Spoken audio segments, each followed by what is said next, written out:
Hi, ಎಲ್ಲರಿಗೂ ನಮಸ್ಕಾರ. ರುಚಿ ಅಡುಗೆಗೆ ಸ್ವಾಗತ. ಇವತ್ತು ಹಸಿಮೆಣಸಿನ್ಕಾಯಿ ಗೊಜ್ಜು ಹೇಗೆ ಮಾಡೋಂತ ನೋಡೋಣ. ಇಲ್ಲಿ ಖಾರ ಇಲ್ಲದೇ ಇರೋಂಥ ಹಸಿಮೆಣಸಿನ್ಕಾಯಿನ ತೊಗೋಬೇಕು. ಒಂದು ಉಂಡೆ ಬೆಲ್ಲ, ಜೀರಿಗೆ ಪುಡಿ 2 ಸ್ಪೂನು, ಹುಣಸೆಹಣ್ಣು ಒಂದು ನಿಂಬೆಹಣ್ಣು ಗಾತ್ರದ್ದು, ಒಂದು ಚಮಚ ಉಪ್ಪು. ಹಸಿಮೆಣಸಿನ್ಕಾಯಿಗೆ ಈ ಥರ ಮಧ್ಯದಲ್ಲಿ ಕಟ್ ಮಾಡಬೇಕು ನಿಧಾನಕ್ಕೆ. ಕಟ್ ಮಾಡಿದ್ಮೇಲೆ ಬೀಜಗಳೆಲ್ಲ ಆಚೆ ತೆಗೆದುಬಿಡಿ, ಇಲ್ಲಾಂದರೆ ಅದು ಖಾರದ ಅಂಶ ಬಿಟ್ಕೊಳ್ಳುತ್ತೆ. ನೆಕ್ಸ್ಟು ಒಂದು ಪ್ಲೇಟಿಗೆ ಜೀರಿಗೆ ಪುಡಿ 2 ಸ್ಪೂನು, ಉಪ್ಪನ್ನು ಹಾಕ್ಕೊಂಡು ಮಿಕ್ಸ್ ಮಾಡ್ಕೊಳ್ಳಿ. ಚೆನ್ನಾಗಿ ಮಿಕ್ಸ್ ಆದಮೇಲೆ ನಾವು ಕಟ್ ಮಾಡಿದ್ದೀವಲ್ಲ ಹಸಿಮೆಣಸಿನ್ಕಾಯಿನ ಅದ್ರ ಮಧ್ಯದಲ್ಲಿ ಪುಡಿನ ತುಂಬಬೇಕು ನೀಟಾಗಿ. ಹೀಗೆ ಎಲ್ಲ ಮೆಣಸಿನ್ಕಾಯಿನೂ ತುಂಬಿ ಇಟ್ಕೋಬೇಕು ಸೈಡಲ್ಲಿ.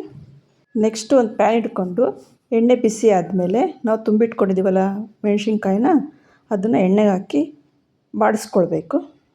ಇದನ್ನು ಚೆನ್ನಾಗಿ ಕೆಂಪಗಾಗೋವರೆಗೂ ಬಾಡಿಸ್ಕೋಬೇಕು, ಹಸಿ ವಾಸನೆ ಹೋಗೋವರೆಗೂ. ಇವಾಗ ನೆನೆಸಿಟ್ಕೊಂಡಿದ್ದೀವಲ್ಲ ಹುಣಸೆಹಣ್ಣು ಹಾಕ್ಕೊಳ್ಳೋಣ, ಬೆಲ್ಲ, ಅರಿಶಿನ ಪುಡಿ, ಇಂಗು ಎಲ್ಲ ಸೇರಿಸ್ಕೊಂಡು ಚೆನ್ನಾಗಿ ಬಾಡಿಸ್ಕೋಬೇಕು.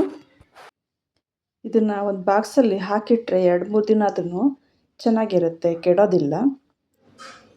ಇದರಲ್ಲಿ ನೀರೋಗೋವರೆಗೂ ಚೆನ್ನಾಗಿ ಬಾಡಿಸ್ಕೊಳ್ಬೇಕು. ನೋಡಿ, ಈ ಥರ ಬಂದರೆ ಸಾಕು. ಇವಾಗ ಹಸಿಮೆಣಸಿನ್ಕಾಯಿ ಗೊಜ್ಜು ರೆಡಿ ಇದೆ.